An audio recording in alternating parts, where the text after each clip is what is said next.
Emily notices her growing appetite, while navigating complex interpersonal relationships and emotional turmoil at school. Her tension with Thomas escalates, culminating in a dramatic confrontation in front of everyone. What impact will Thomas's revelation of Emily's past have on her future? As Emily's story unfolds, you won't want to miss an episode. Hit subscribe for weekly updates. Chapter 7 Emily's POV. Jared, are you going to eat that? I asked with my mouth full while pointing to his salad. I gulped down my food when Jared looked at me oddly. Gosh, I am so hungry. Last week you could barely finish a sandwich and now you're practically licking your plate clean. Jared stated the obvious. I took his salad and shoved it down my throat. He wouldn't eat it anyway. He said that he had enough of vegetables at home. I shrugged. I've been eating much more than I do lately. It's probably because Mr. Devil found it funny to make me starve throughout the day, so I haven't gotten much to eat these past 3 weeks. If you're still wondering, Mr. Devil is the one and only Mr. Thomas Brown. You're probably wondering why I haven't eaten much at home. Well, it's because Aunt Felly came down with the flu and I had to eat frozen TV. Dinner. Speaking of the devil himself, where is he? I shrugged again, taking a big gulp of my water. I don't know, but I miss him already, I said sarcastically. Jared and I started laughing. The chair next to mine made a scraping noise as it was pulled back. I knew someone was sitting next to me. I couldn't contain my curiosity any longer, so I turned my head to look at the person. I was in shock, and then my expression quickly turned into horror. You miss Weston. I'll make sure to tell him that, Warren joked and smiled at me. Warren, what are you doing here? I hissed. Well, hello to you too. Warren, what the fuck? Do you want things to get worse? Jared asked. I don't know about you, but I don't like seeing her get hurt. She's practically my sister. Relax, Hunter. Weston's busy right now. He won't be here anytime soon, Warren said. I sighed in relief. Plus, fuck what Wes said. He can't tell me who I talk to and who I'm interested in. You're interested in me. I squeaked. I felt the blood rushing to my cheeks. Oh, so his pickup lines work but mine don't. What is wrong with you, woman? Jared exclaimed. I nudged him in the gut. Ouch. Okay, I'll leave you two alone. Geez. Warren chuckled. So anyways, I was wondering. Maybe you'd like to go to a party with me Saturday. She's not going, a familiar voice said from behind me. His deep voice sent shivers down my spine. I hate that happened all the time. Plus, it seemed uncontrollable. Every time he was around, I found myself doing things involuntarily.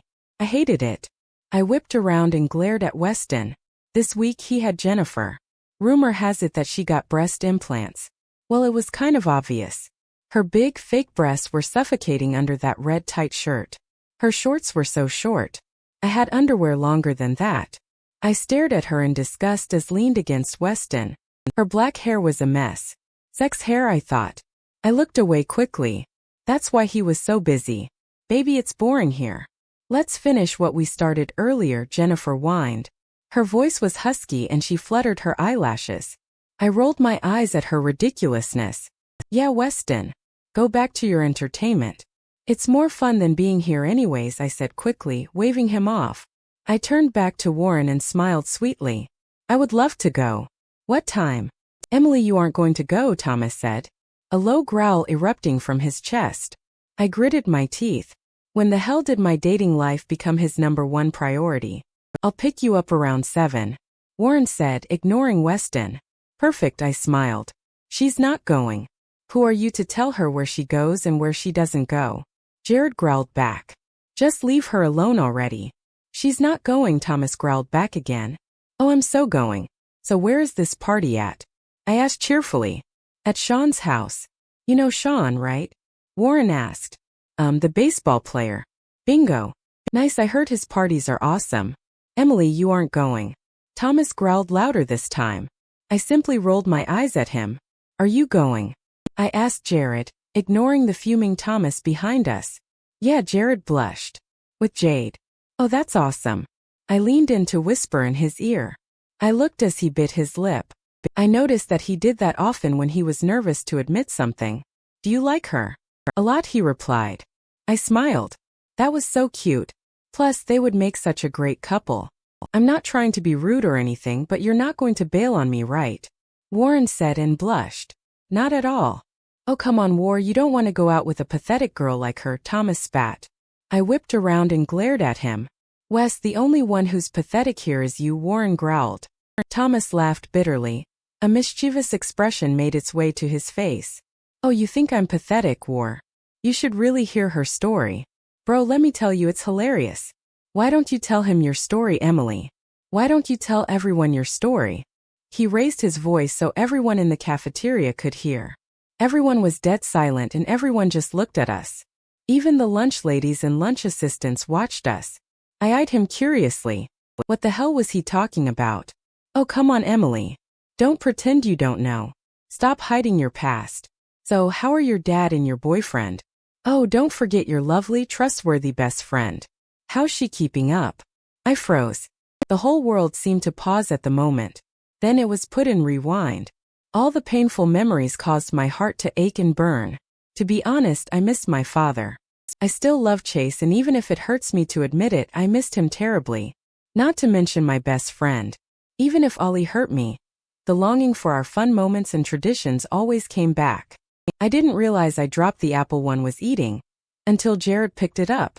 My breathing became deep and the tears threatened to spill out of my eyes any moment now. Wes, leave her the fuck alone, Jared began to say. Oh, shut up, Jared. You may want to hear this about your best friend too. Thomas snapped, emphasizing the word best friend. Then he started to laugh. It was sarcastic and fake. It wasn't too long before Jennifer's girly laugh joined in with his. I suddenly wanted to crawl in a hole and die. I wanted to rot and die. Look at her. She can't even stand up for herself. All she could do is sit and cry. She's so pathetic. Maybe that's why your father chose his hot, bangable wife over you, Emily, he spat. Maybe that's also why your loving boyfriend and amazing best friend decided to sleep around behind your back. Heard that, everyone? Isn't she pathetic? Everyone stayed quiet. Shock suppressed all their faces. I just sat there looking at the wall at the far end of the cafeteria. For a moment, just for a moment, I felt embarrassed, ashamed of my own life, and most of all I felt pathetic. Weston's words sank in, but it was quickly washed away when I heard my brother's voice in my head. You are strong, Darren reminded me. Jared stood up and walked to Weston. Jared glared at him and didn't stop nearing him until he was face to face with Weston. Didn't I tell you to leave her the fuck alone? I saw Jared's eyes turn from its normal color to yellow and back again. I heard you loud and clear, Hunter. And what you going to do about it?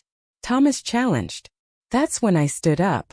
I felt the anger surge through my body. I turned to face Jared. Jared, please calm down, I said. But he just gave me a quick glance and continued to glare at Weston. No, Emily. I don't like how he treated you, he simply stated. I grabbed Jared's arm and looked him in the eyes seriously. I felt a surge of strength inside of me. Jared, please calm down. He closed his eyes and I saw his body relax. He opened his eyes again and it was back to normal. He just nodded regretfully and sat down. I turned around and faced Weston. He had this amused look on his face, but it was quickly wiped away when he looked into my eyes. I stared at him, not adoringly but hatefully. I glared at him until I couldn't take it anymore. I punched him in the face. His head whipped to the left from the impact. He looked at me in shock, before he touched his bloody lip. I smiled mentally when I realized I just punched him in the kisser. All that boxing lessons at the gym paid off. I clapped loudly and laughed bitterly. Wow, Weston. You managed to make my life a living hell this whole 3 weeks. Everything you did was such an entertainment, but this, I said sarcastically. I waved my hand around us for emphasis. This tops the list. Congratulations. Now for your prize. Oh, the prizes. What would you want? Probably to egg my car again or starve me to death like a real man does. I continued and laughed bitterly again. Oh wait, I forgot. You aren't even a real man. Real men don't do that stuff.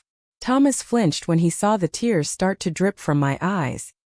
His own deep blue eyes were darkened and he looked pained. I rolled my eyes at him. You want to know something, Weston? You all want to know something. Maybe it would make me more pathetic. But what the hell does it matter? After all, you all seem to be so interested in my life. I waved at all the people who has laughed at me when Thomas used to tease me. Even if it hurts me to admit it, I missed them. I guess you are right, Weston. I am pathetic. You are such a psychic. Emily, I didn't mean, Thomas began to say. It just made me angrier. Shut up, Weston. You meant everything. I screamed in his face and he flinched one again. Just shut the fuck up and don't talk to me. Just leave me the fuck alone. I hate you, I said, my voice cracking at the end. I started to walk towards the exit of the cafeteria. Everyone's eyes were on me, but I ignored them all. Someone grabbed my arm and tingles erupted from our physical contact. I glared at Thomas in disgust again. Didn't I tell you to fucking leave me alone? What more do you want from me? Aren't you satisfied? I laughed again bitterly. Oh wait, mister. Marshall always has to win a fight.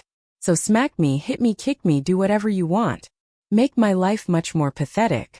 His grip tightened around my arm. I wouldn't do that to you, Emily. You don't really hate me, do you? He sounded so vulnerable and his eyes pleaded with me to say no. However, I was strong. Emily Saunders might be pathetic, but I was not weak. I rolled my eyes at him. Fuck you, Weston. I hate you, I clearly stated. He flinched and let go of my arm. He looked broken and his eyes were glazed with unshed tears. I started walking away again, shaking my head in disbelief. I hated his ignorance, ego, and personality. I hated his teasing, his practical jokes, and all the crap he has done to me. I hated his smirk, his cockiness, and everything irritating about him. But you want to know the funny thing? I don't hate him at all, not one bit. There was this connection I seemed to have with him. And I hated myself for thinking that. Emily, I'm sorry, Thomas called out to me. His voice was soft and apologizing. However, I just continued to walk away from him. The tears dripped down my face and onto my shirt. I scoffed. I'm tired of hearing the same two words, I said. Love. It's a 4-letter word, 2 vowels, 2 consonants, 1 syllable. Hate. It's a 4-letter word, 2 vowels, 2 consonants, 1 syllable. However, they are both 2 of the many strongest words a person can say. I was sitting on the window pane of my room, staring at the dark and eerie forest again. Somehow it felt so comforting to me right now. It was 2 hours after the whole lunch scenario and I decided to cut school. My eyes were red and puffy and I was still crying. You're probably wondering why. Well, after arguing with myself, I couldn't hide my feelings anymore. I hated Weston. However, I felt like fate made me fall in love with some jerk. I hated and loved him at the same time. Does that make sense? Gosh, I really am pathetic. I cried again, quickly wiping the tears from my face. I thought I told you that you were strong, little sis. A familiar and deep voice said from behind me. I whipped around. The person who was so close to me, but yet so far away, was now standing in my room. He hasn't changed a bit. His hazel eyes twinkled in the dark room. His brown hair was swept to the side. His smile made one dimple appear on his face. Gosh, he looks so much like my mom. He was still gorgeous and well-built. I stared at him in shock. Darren. I whispered. Chapter 8, Weston's POV. I hate you. Those words rang in my head clearly. It replayed, haunting and torturing me. Emily's voice threatened me. Her words burned a hole. Every tear she shed made me flinch. She glared at me as if she wanted me dead. I felt the hurt radiating off of her, and my wolf growled at me for doing such a thing. As those same 3 words repeated over and over in my head, I stood stock still. My hands were in tight fists. However, I wasn't angry at anyone. I was angry at myself. The cafeteria was dead silent, everyone's eyes glued on me. Emily had just left, and with her presence gone, I felt cold. A moment ago, I got what I wanted. I wanted her to look at me with hatred. Now I regretted it. All I wanted from her was to have my arms around her, to protect her, to have her eyes gleam at me with adoration. I wanted her lips to be pressed against mine, her smile to brighten up my day, her beautiful laugh to send my heart into overdrive. But I lost that all because my ego took the best of me. I regretted what I did, yes. I will not deny the mistake I have just made. She had every right to be angry with me. She wasn't the one who was pathetic, I was. There was no one to blame but myself. I had one thing in common with Emily. I hated myself too. The silence was broken with the sound of footsteps erupting from behind me. Oh baby, you're so sexy when you're angry, Jessica, or was it Janet? Purred in my ear. I shivered in disgust. I wanted no one but Emily. Janet must have thought her words brought me pleasure because she ran her hands up my leg and inched her fingers closer to my crotch. I flinched and smacked her hand away. "Janet, we're over," I said. She sniffled and the waterworks started. I rolled my eyes at her vulnerability. After about 5 minutes of bawling her eyes out, she slapped my face, but it didn't faze me. Emily's punch still overwhelmed me. "It's Jennifer, you bastard." With that, she stalked off. The stone pack surrounded me and I straightened my posture. I couldn't be seen as weak, especially to them. They all looked at me in disgust, but I just stared at them casually. My Marshall," Jared spoke up. "Quite the heartbreaker, huh?" I remained silent. "You're lucky we have a truce. Otherwise you'd score a black eye and a few broken bones." "Forget the truce," Abigail spat and strutted toward me. However, Charles held her back and she wriggled to get free. Her eyes were full of hatred. "Charles, let me go. This bastard deserves none of our respect." Calm down. One day he will pay the price. "He does not deserve our respect, but his father does," Jared said, still glaring at me. "Fair warning, Marshall." I watched them retreat. I didn't care what they had to say. The only thing that mattered to me was Emily. But I lost her and it was my entire fault. Emily's POV. "Darren." I repeated louder this time. I jumped up from my seat and practically tackled him to the ground. "It's really you. Am I dreaming?" My brother chuckled and pinched my arm. "Ouch, what the hell?" I glared at him. "You asked if you were dreaming. You know the phrase pinch me if I'm dreaming." I rolled my eyes and punched his chest playfully. "What are you doing here?" "I can't come and visit my little sister," he asked, feigning hurt. "I haven't seen you in 2 years, Darren. Seriously, why are you here?" "One, our bastard father dumped you and I came to check up on you. Seems like it was a good thing for me to come." His smile stretched and the dimple on his right cheek deepened. "2, I'm getting married." My smile reached from ear to ear and I jumped in excitement. "You're kidding me." Ever since he was 15, he's been searching for the one. He was doubtful though. My parents' divorce scarred him. "Kels, come in," he called out. A pretty blonde came into the room. She had fudge brown eyes and her smile was friendly. Darren put his arm around her affectionately and he smiled down at her. "Emily, this is my fiancé, Kelly." "Kelly, Emily." "Hi, just call me Emily." I shook her hand. "It's nice to meet you." "Pleasure is all mine," she said. "So when's the date? Where is it?" "I'm free to help if anything." November 23rd. Here, in hotel. Darren announced proudly. "Oh, I'm so happy for you two." I squealed in excitement. "But that's in 2 months. How's everything going to work in just 2 months? We got it down, little sis. When have I failed?" I rolled my eyes. He's still the same cocky guy I knew. Let me think. "When you tried to sneak out that one time." "Oh, what about that time when you tried to put a lizard in Mrs. Dona's lunch pail?" "Oh, and that time, okay, you proved your point," he said, annoyed. Kelly simply laughed at him. "I'm going to marry a failure," she joked. I smiled at her. I liked her already. "Baby, isn't that what you love about me?" Darren turned to look at me. "Anyways, Kels and I are taking you out. Be ready in 30. After shopping in 300 different stores, trying on thousands of shoes, putting on multiple outfits, cutting my hair, getting my eyebrows waxed, and getting to know Kelly. I was exhausted. I needed time for myself. Not to mention, I was kind of getting grossed out watching Darren and Kelly making kissy faces with each other. Sure, I was happy for them, but I was grossed out in so many levels. I looked up at the sky and it was dark out. The stars sprinkled across the black sky and the lamp post lit up the crowded streets. I loved Mall Street. It was one place me and my mother always used to go when I was feeling down. "Okay, so what movie do you ladies want to watch?" Darren asked. His arm was slung over Kelly's shoulder. He bent down and kissed her cheek. The image of them making out during the entire movie danced in my head. "Actually, you two should just go on without me. I think you need some alone time with each other," I offered eagerly. Darren eyed me suspiciously. "But we took you out and it's all about you tonight." "Yeah, right. Making kissy faces with each other was for me. How lovely." No, believe me, I'm having fun and I really appreciate all you two have done for me tonight." "I have to stop by the bookstore for my essay that's due next week," I lied. Darren looked at me for a while. His eyes narrowed, clearly trying to see if I was lying. After a while, he shook his head and gave up. "Okay then, but meet us at the Froyo is an hour." Kels and I are going to stop by one last store. I won't be long, I smiled. We finally parted ways and I blew out a breath of relief. I walked down Mall Street, heading for the bookstore. This part of Mall Street was empty. No one really hung out in the education department. However, I found it calming. It just had a peaceful atmosphere. There were not a lot of people and it was silent. I closed my eyes, relishing the feel of the night air against my skin. The dim yellow lighting of the small bookstore spilled out onto the street. I started to walk towards it. However, I froze in my tracks when I heard footsteps behind me. I turned slowly and no one was there. Something was off. My stomach twisted and turned in nervousness.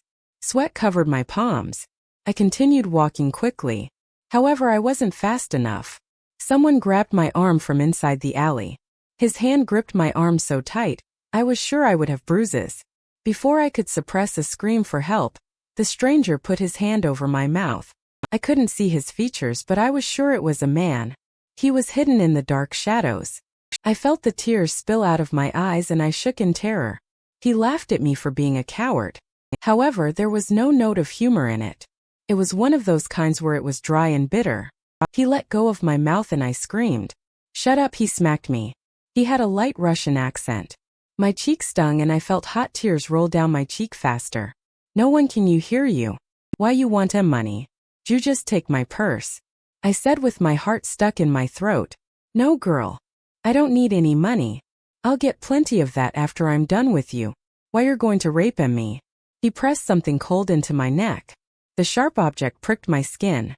A knife. I squeezed my eyes shut and my blood ran cold. I was going to die. "Even if you are a pretty girl." The man trailed his fingers in between my breast. I shivered in disgust. That is not what I was required to do. "Now hold still. Cutting you piece to piece will only take a second." He chuckled again. I did the one thing my brother always told me to do. Kicked his crotch. He groaned and grabbed it as a reflex. I started running away, but he was too quick. He tackled me to the ground and my head made an ugly crunching noise. He was on top of me now. I was trapped. I wriggled under him and grunted. "Get off of me. I had enough of you." "Time's up," the man said, and I saw him for the first time under the moonlight. He had dark, long hair that was gathered up in a ponytail. He was probably in his mid-20s. "Get off me," I screamed. "You heard her." A familiar voice called from the entrance of the alleyway. "Ah, Weston, Weston, Weston." Always the hero, I might say. The man looked up from me to him. What the hell was Thomas doing here? "Silo, didn't you hear the girl? Or perhaps you are deaf." Silo chuckled. He then turned his eyes back to me. He grabbed the knife and pressed it to my throat. I flinched as the cold blade pricked my skin once more. I screamed, but it came out hoarse and shallow. "Can't do. I'll be more than a rich man after I'm done with her." I looked at Thomas once more. My eyes filled with tears and I pleaded with him to save me. Thomas growled and gray fur took over his skin. Chapter 9. I stared at the beast in horror as it jumped over me skillfully, sending Silo and itself crashing to the ground. Silo grunted, probably from the impact of the tackle. The beast had its paws pinned on Silo's shoulders. However, Silo just chuckled. Meanwhile, I was freaking out. I think I'm dreaming. I contemplated that thought for a while. Yep, I was definitely dreaming. In a matter of seconds, I will wake up and go to school like every normal teenage girl in the planet. The beast looked over at me, its deep blue eyes twinkling in amusement. How could he find a situation like this funny? This beast looked so awfully familiar. I stared at it with wide eyes as the realization dawned on me. It was the beast that attacked me about a month ago. 1. You aren't dreaming, Emily. 2. I think you should calm down because you look like a stick went up your ass. A familiar deep voice filled my head. Weston's voice. Great, now I was just going plain crazy. You are crazy. Just calm down, I will explain everything later. The beast's eyes turned into a dark black. It was eye-catching, even in the dim lighting that was provided to us in this alley. I was still laying on the ground, propped up on my right elbow, trying to make sense of what was going on. My gaze was fixed on those two black eyes. Just calm down, Thomas repeated. All of a sudden, a warm sensation engulfed me. It felt like a warm, thick blanket being placed on me during a cold winter's night. Silo chuckled, waking me up from my reverie. However, I remained calm. I was still under the beast's Weston's spell. Weston, this is not a fair brawl, Silo said. I am in lockdown due to numerous tasks people inquire me to do for them. I am well aware that you know of the rule the experts have passed among us. You don't want to disappoint your father, do you? They looked at each other for a short period. That is accurate. You could execute me for threatening to kill the young female. However, perhaps you may want to find out who wants her terminated. Silo chuckled. Another short moment passed between them. It occurred to me that Thomas was speaking to him telepathically. We'll make a deal. Return into your human form and we'll deal with this like real men do. Thomas slowly retreated from Silo. His eyes never left the man, even as he stood up. Thomas shook out his fur, almost like a dog did. Suddenly, his fur receded into his body and smooth, golden-toned skin stood out. Who is it? Thomas demanded through clenched teeth. You are so much like your father. Impatient, rude, and demanding, Silo sighed. He got that right. And Thomas thought I looked like I had a stick up my butt. He looks like he has one stuck up his ass every day, I thought while rolling my eyes. I heard that cupcake, Thomas snapped. Anyways, I have no time for this. I'm disappointed though, I could have been a rich man.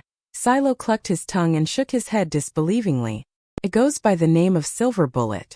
What kind of information is that? Weston's voice increased, bouncing off the walls in the alley. Was it a woman, a man? What did they look like? I would like to know myself. However, we handled this business over email. I must warn you, they offered a whole lot of cash. They are really determined to exterminate her. Before the police arrive, boy, I think we should all clear out. Though I wonder why you are concerned over a human being, but that is none of my business. Silo walked away from the alley, his footsteps echoed. I curled up into a ball and started swaying back and forth. Oh my gosh, I'm really going crazy. Any moment now, I'll wake up from this horrible nightmare, I whispered to myself. Thomas came into my line of vision and squatted down beside me. I glanced at his body and he was still naked. I blushed ferociously and looked away quickly. Oh sorry, he murmured. I stuck my hand into one of my shopping bags and looked for one of the jeans Darren bought for himself. I threw it at Thomas and he changed. I looked up at him and he just smirked. He wasn't wearing any shirt and I was ogling his six-pack. Oh gosh, why does he have to be so sexy? I heard that, cupcake, Thomas said, smirking. How? Come with me. It's not safe to talk here. He said sincerely, holding out his hand, but I never took it. He sighed. Trust me, just this one time. For some odd reason I did. I got up and dusted my jeans off and followed him into the woods that were at the back of Mall Street. I would have been scared to walk into the depths of the trees, but being with Thomas made me feel safe. It was completely and utterly dark once we stepped into the eerie woods. A gust of wind passed and brought the smell of fresh dirt and trees. Thomas walked in front of me. How could he see this dark at night was beyond me. I could literally see nothing in here. The trees blocked any light the moon offered from entering in. I heard a strange noise and I jumped. My initial reflex was to grab onto Weston's hand. He chuckled and wrapped his fingers around mine. It wasn't an electrical shock, it was a warm sensation. It made me crave for more, actually. I couldn't shake the thought of how perfect my hand fit in his. As clitch as this may sound, it was as if we were made for each other. I smacked myself mentally. I was with stupid, idiotic, egoistic jerk here. Scared cupcake. Weston's deep voice said in the darkness. It had a hint of humor in it. No. I just can't see, I stuttered. Right, he said sarcastically. We walked in silence. It was just the two of us holding hands and he was probably smirking. Egoistic brat. We're here, Thomas whispered as he tugged me into a clearing. There were several logs on the side. Despite the darkness of the woods, this was the only place that had some light source. The moon cast a dim light onto the clearing and the grass glistened with dew. Some flowers and wild plants were scattered here. It was absolutely gorgeous here. I quickly dropped Weston's hand. Out of the corner of my eye, I thought I saw Thomas stiffen. Nah, I was probably hallucinating again.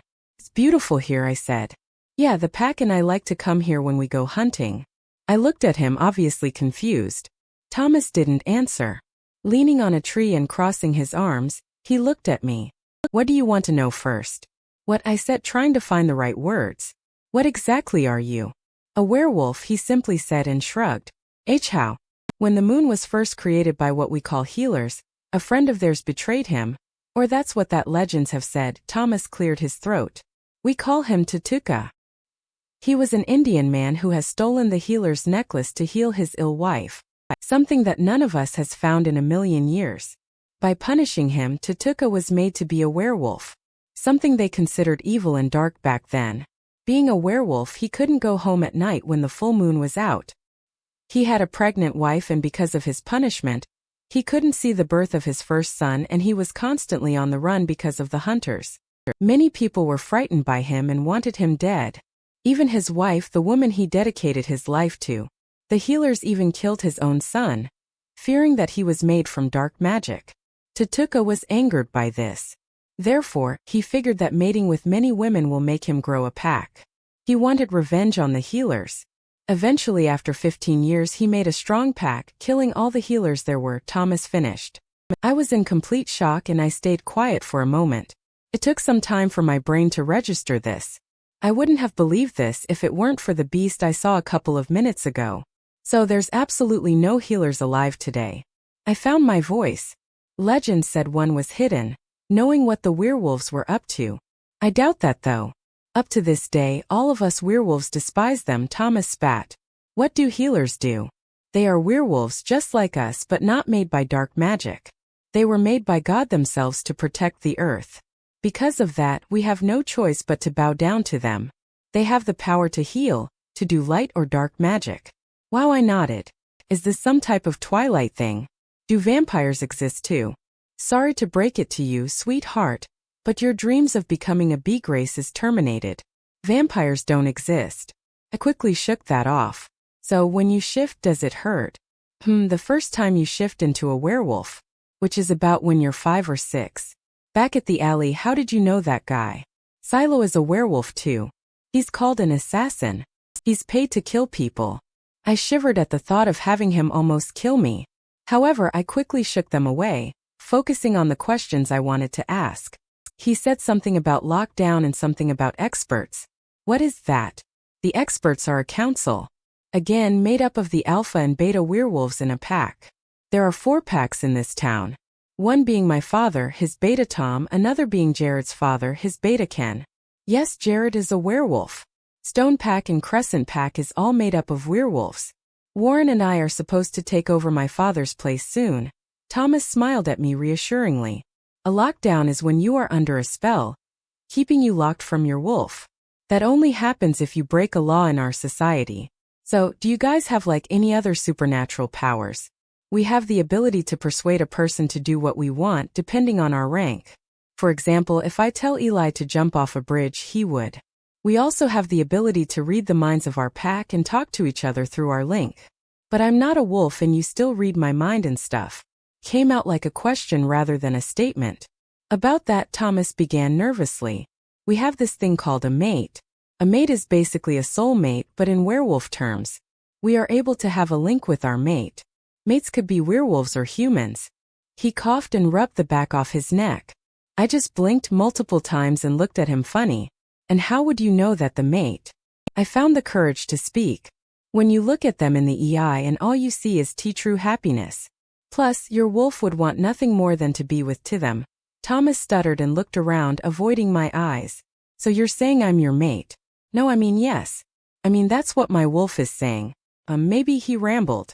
I thought about this for a few moments. This seemed to sink into my brain really and painfully slowly. Then something clicked. Realization dawned on me. You were the one who bit me about a month ago. I wasn't dreaming. You marked me as your own, huh? I've read enough of this in books to understand. That's why I had feelings about you that I didn't understand. Listen, Emily, I'm so... Anger seeped through me.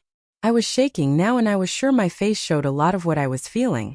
You knew how I was feeling and yet you decide to hurt me. You are a jerk, I snapped. Thomas flinched and regained his composure. I had to do it for reasons, okay? I'm willing to make it up to you. No matter how long it's going to take, Emily. Could take 5 years, I'll still be waiting. I'll be waiting until I'm old and shriveled.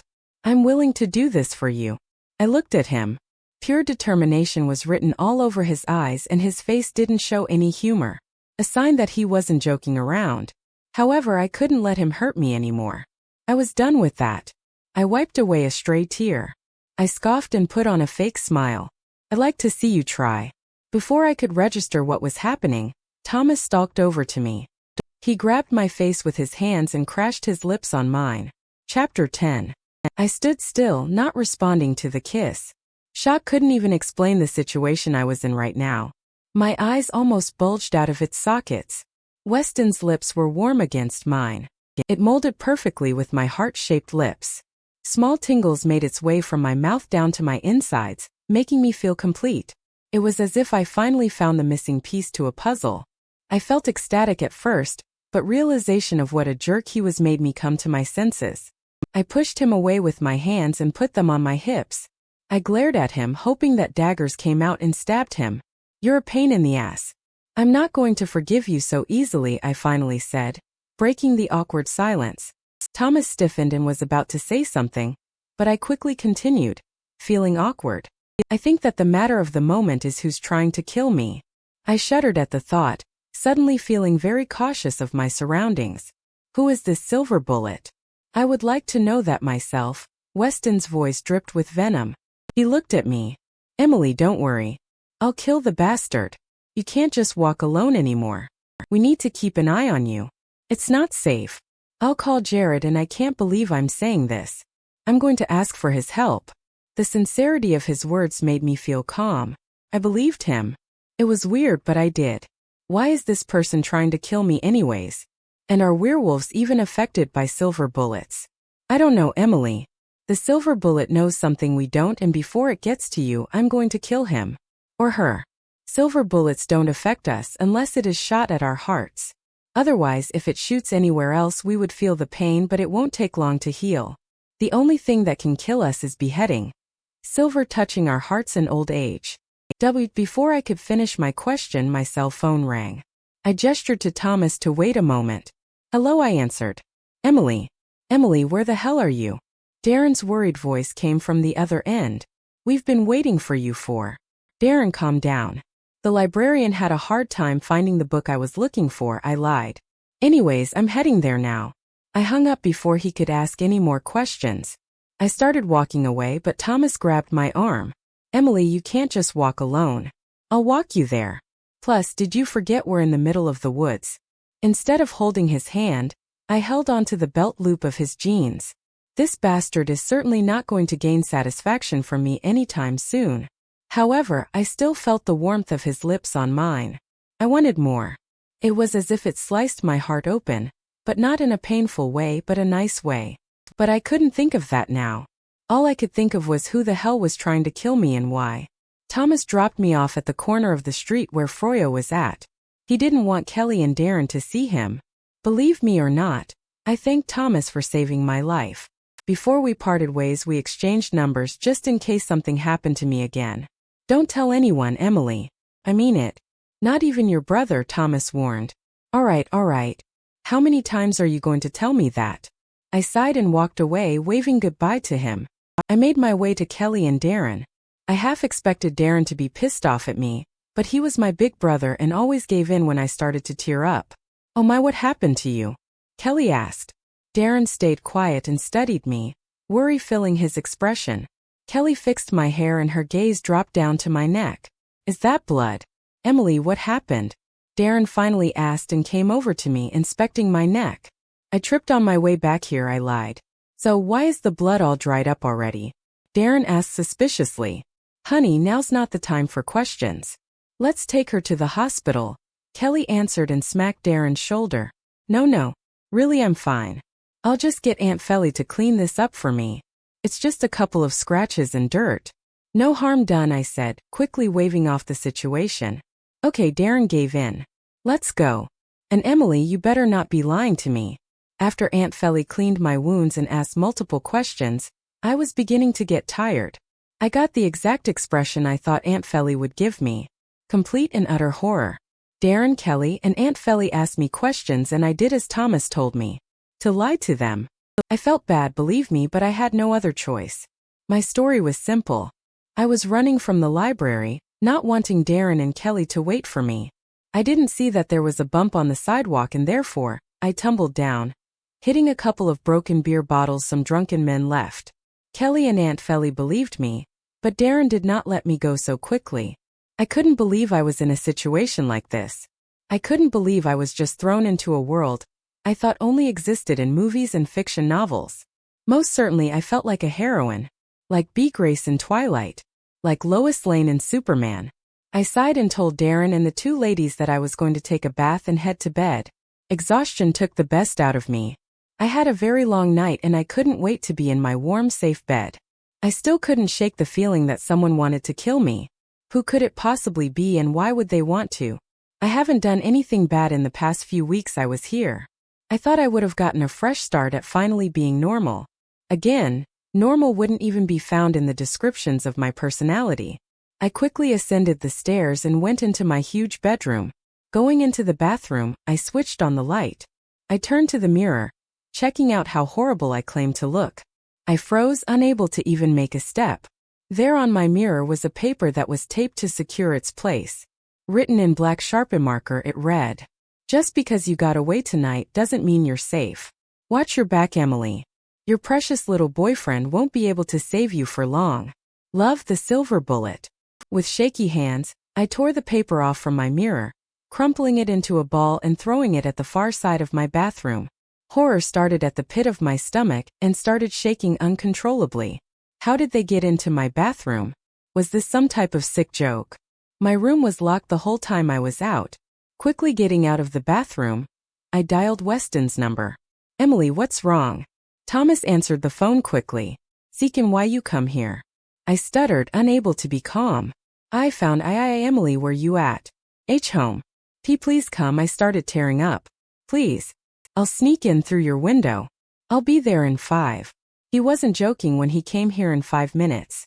I quickly opened my window and let Thomas in. He wasn't alone though. Followed closely behind him was Jared and Warren. "What did you find?" Thomas asked calmly. Endnote. "It's in the B bathroom," I said, still shaking in fear. Thomas walked over to the bathroom while Jared and Warren inspected my room. I started sobbing uncontrollably and Warren glanced at me. He came over to me and hugged me. I cried into his shirt. "We'll find them, Emily," he promised. Before I could say anything else, Thomas came out and stared at me and Warren for a while before clearing his throat. I quickly pulled away from Warren, knowing what kind of feelings were going on with Thomas at the moment. His face clearly showed it all. After explaining to me what a mate was and how effective it could be, he wasn't afraid to show me how he was feeling. Thomas clenched and unclenched his fists while handing the note over to Warren to read. "I'm going to kill whoever this silver bullet is," Thomas said, gritting his teeth. Jared seemed lost in thought as he climbed out into the balcony. "Emily, is this your necklace?" he asked, holding up a silver chain that had a diamond-encrusted S hanging from it. "No," I calmly answered, knowing I was safe for now. It was beautiful and I stared at it for a long time. I've never seen that necklace before, and it did a great job of giving me goosebumps. "That necklace looks familiar," Thomas said, drifting off into space. His eyebrows knitted together. Obviously, he was trying to recall where he's seen it before. "Wes, that's Stacy's necklace," Warren finally said after thinking. He blinked a couple of times and repeated, disbelievingly, "That's Stacy's necklace." Chapter 11. I can't believe I was sneaking out. I wasn't one to disobey my mom mainly because I was scared of her. 2. I respected her enough to follow her simple rules. No drinking, no sneaking out, no keeping secrets. Looks like I already broke 2 of those rules. I wouldn't have snuck out if I wasn't in this situation. Did this mean Stacy wanted to kill me? But why? Looks like I had to wait and find out. Thomas called a last-minute meeting at the pack house with both the Crescent Pack and the Stone Pack, excluding Stacy. I had to come along because Thomas feared it wasn't safe to be alone anymore. I gladly took his offer, not wanting someone to come and kill me while I sleep. The pack house was small but cozy. Warren had told me that it was the place they held meetings at and such. The small fireplace was lit up and warmed up the room to a comfortable state. Warren sat beside me on the couch, while Jared and Thomas had a silent conversation amongst themselves. It was hard to believe that werewolves do exist and that someone was out there to kill me. Specifically, Stacy White. 1 month ago, Jade introduced me to her. She was beautiful beyond belief. She had white blonde, perfectly straight hair and sapphire eyes that screamed friendly and innocent. Well, I counted her as friendly because she was one of the people who stood up for me while Thomas tortured me to no extent. But I guess those are the types of people you just have to look out for. Emily, just clear your head for now. Stacy will be in a heap of trouble once the experts find out, Warren reassured me. Thanks for trying to comfort me, Warren. But I'm sorry to say this, but it's not working, I sighed.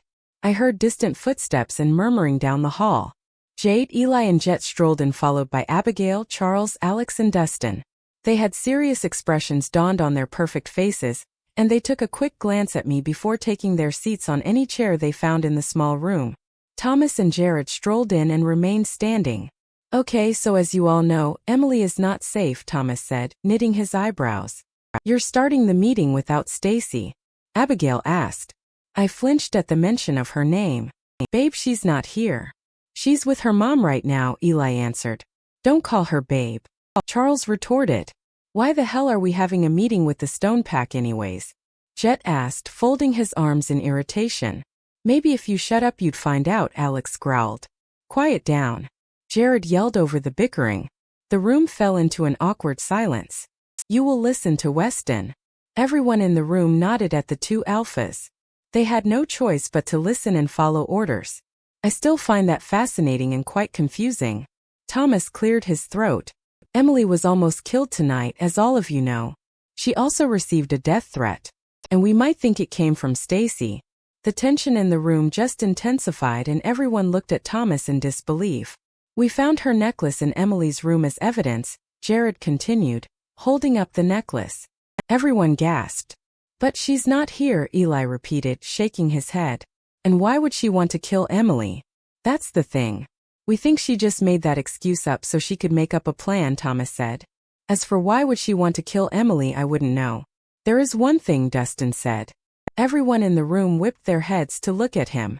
I myself was shocked too. He was hardly the sociable type and didn't like talking in front of a crowd, even this small. Jealousy. I think Dustin may be right, Jade nodded. Weston, you remember how Stacy liked you since the first grade, but you never gave her the time of day. She was always mad about that, Warren said, and the next thing that came out from his mouth made me turn as red as a tomato. And Emily is Weston's mate. It makes perfect sense now. Wait, hold up. Abigail shrieked, holding up her hand for emphasis. You're saying that Stacy is trying to kill Emily because of jealousy. And you're saying that Emily is the jerkface's mate. Exactly, Warren replied. Okay, as much as I would like to keep talking about this, I have to get Emily back into bed, Thomas said. Everyone looked at him and gasped, obviously thinking the wrong way. Oh, that's it, Abigail hissed and tried to march over to Weston. Charles held her back once again. Her face was red and blotchy with anger. Not that way. I yelled in disbelief. Gosh, guys. I have to get back home before my brother finds that I snuck out. I arrived home and snuck into my window carefully and quietly. Warren and Jared were on patrol tonight, guarding my house from the outside while Thomas happily agreed to sleep over with me. Great, I was stuck with stupid. After taking a shower and putting on my pajamas, I climbed into bed. I was so tired. I was about to close my eyes when I heard the bathroom door open. Light spilled out of the bathroom and it was quickly shut off. Sorry, Thomas murmured. I looked at him, only to find him in low-hung sweatpants and no shirt. There were little water droplets on his bare chest. He didn't look like a Greek god, but oh, my gosh. I groaned and shoved my face into my pillows when I saw him smirk. Let me guess, that's what you wear to sleep, I said. Can't you be sincere like me and wear t-shirts and shorts? Don't pretend that you don't like it, he joked. So where do I sleep, sweetheart? On the couch. He was lucky I had a couch in my room.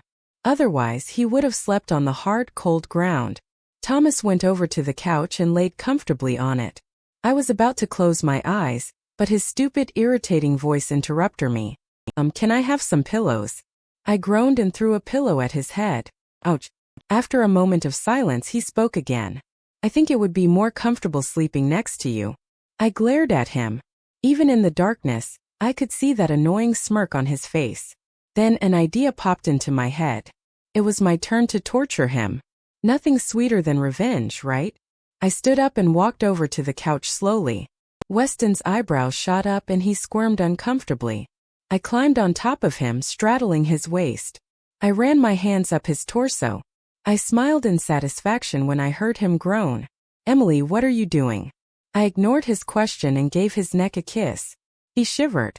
Just the reaction I was looking for. I almost burst out laughing when I felt a bulge in his pants. I looked into his eyes and I was so close to his face. My lips were a hair's breadth away from his. I froze at first, feeling my heartbeat quicken. However, that wasn't my plan. So I smiled sweetly and said, "Payback's a bitch." I hopped off him and started chuckling quietly. "Oh, game on, Saunders," Thomas said, completely flustered. I just laughed and rolled my eyes. Game on indeed. Chapter 12. I absolutely hate where I ended up. It seems like I'm just a bad luck magnet or a walking disaster. Perhaps I'm both. I sighed in discomfort as I looked behind me once more. Ever since I found that eerie note in my bathroom, paranoia took the best of me. I had to make sure I wasn't alone most of the time, even in my own room. If I were alone, I would always have to look behind my back when walking or make sure my curtains were drawn and no one could see inside. Both the Stone Pack and the Crescent Pack has teamed up in an effort to keep me safe and patrol around my house at night. Thomas no longer slept on my couch after he claimed I made a move on him. I snorted at that comment and muttered a sarcastic, "Yeah, right? You're probably wondering why I never reported this to the cops. It's very unlikely that a teenage girl runs into a police station saying that a werewolf is assaulting her. You're probably also wondering why we haven't just ratted out Stacy to the experts. Simple, we have no absolute evidence, besides the necklace, and we have no clue to where she could possibly be right about now. Obviously, she's closer than we think." Relief washed over me when I realized it was just the normal wave of students filing through the entrance. The usual shouting and horse playing erupted throughout the hallway. I saw that no one gave me suspicious glances or looked suspicious in any way, besides those who had a reason to be, such as the troublemakers or the drug users. I made my way to my locker, twisting the rusty knob that squeaked a little with every turn. I groaned in frustration when it didn't open. I stomped my feet a couple times like a little child would do, ignoring the amused stares of the people around me. I was already having a bad week. Even the littlest things made me angry. An arm shot out above my shoulder, banging my locker 3 times in a rhythmic pattern. Miraculously, the locker opened slowly, squeaking as it did. I turned around to face Jared. "Thank you," I simply replied and gave him a small smile. "And good morning." Jared leaned against the lockers. He had dark circles underneath his brown eyes and he had a little stubble on his chin. His shoulders sagged in exhaustion. "Good more," he yawned deeply, rubbed his eyes, and shook his head furiously in an attempt to wake him up. "Good morning, Emily." I sighed and looked down at my white ballet flats. "Look, maybe you guys should stop patrolling now. Nothing bad has happened so far. Plus, I don't want to be a burden, or someone you always have to worry about, when you have so much other important things to do." "Emily, you aren't a burden," Jared replied, defending himself. "There is nothing more important than a best friend's safety. Look, it's our job as werewolves to keep people safe. We're supposed to get used to this anyways. When we take our spots in the expert council, that's all we're going to do." "I know, but..." "No buts, Missy." Just when I was about to reply, the warning bell rang, signaling everyone to their homerooms in first period. I reached up on my tiptoes and kissed Jared's cheek. "Thank you, Jar. You're like the brother I've always wanted. But you already have a brother." "No buts, mister," I joked and stuck my tongue out at him while shutting my locker. I made my way to Mr. Jenkins's room, taking my usual seat next to Abigail. "Good morning, Dee," she smiled encouragingly at me, telling me all hell will be over soon. "Hey, Abs," I sighed. "Look, it'll be over soon." "Hopefully," I groaned. "I'm sure Thomas will keep you safe." I grimaced and let out a laugh. "Sure, and I'm sure pigs will fly," I said after my laughing fit. "You know you don't believe that, Dee. Even after the shit he's put you through, he'll keep you safe. When are you going to stop being in denial?" Suddenly, the door burst open and the Crescent Pack walked in. You guys made it on time. Perhaps we should have a party," Mr. Jenkins teased, looking up from the book he was reading. Thomas came in last and said, "Don't forget the alcohol." A couple of snickers erupted from the class. Speaking of the devil, I muttered and groaned, ignoring Eli and Abigail's bickering again. It quickly ended when Mr. Jenkins told them they would have detention if they don't shut their mouths. I heard that. Thomas grunted and sat in his seat. He glared at the board, muttering something incoherently. Okay, class. We will begin on page 196 in your textbook. I felt something hit the side of my head and land on my desk. My nostrils flared as I took the crumpled piece of paper and opened it up. It didn't take me long to realize Weston's handwriting. I like what you did with your hair today. Did the washing machine do it? Maybe you should start a trend, it read. I knew I looked like crap. My appearance wasn't my biggest priority right now. However, he didn't need to remind me about it. It took me a whole lot of my sanity not to bang my head on my desk. I gripped my pen tighter and scribbled something sarcastic on the note. How did you know I used the washing machine? Oh, I know you're creepy and all, but you don't have to stalk me, I wrote. I crumpled it back up and threw the wad of paper. However, I have bad aiming. So instead of hitting Thomas in the head as I planned, I hit Jet. He looked up from his book, irritation crossing his features. I smiled apologetically at him, while he threw the paper at Weston. Before I knew it, the paper hit me in the head again. I slammed my fist on the desk and grabbed the paper and read it. Did your grandma dress you today? Did your dog dress you today? I replied, throwing the paper at him once again. I almost jumped up and down in success when it hit his nose. Gore. Right in the face. That doesn't even make sense, he replied. Being you, I wouldn't expect you to figure that out, genius. You're really stupid, you know? I'm stupid for you, babe. You do realize you called me a genius and stupid. I know that. I'm not stupid. The genius part was me being sarcastic. My eye was twitching when the paper hit me on the head again. I snapped my head at Thomas and hoped that daggers shot out of them. He smiled smugly at me, obviously amused at my irritation. Can you stop bothering me, Marshall? I yelled at him from across the room. Stop pretending you don't like it, he smirked, crossing his arms. I don't like it, genius. Gosh, you're stupider than a tomato. I threw my hands up to show my aggravation. Everyone in the room stopped what they were doing and laughed at us. Is stupider even a word? And a tomato? Seriously? He snickered. Oh, you little BS, Mr. Marshall MS. Saunders, quiet down now or I will give you both detention, Mr. Jenkins warned. But she started it. Thomas looked at our teacher in disbelief, pouting his bottom lip and pointing a finger at me as if he were a little child. What? I did not start this. You were the one who threw me this stupid paper in the first place. Oh, shut up, you sound like a child. Calm down, Mr. Jenkins tried to say. I sound like a child. By a mirror, Marshall. Thomas laughed. You're more stupid than me. I mean, why buy a mirror if you're suggesting I listen to myself?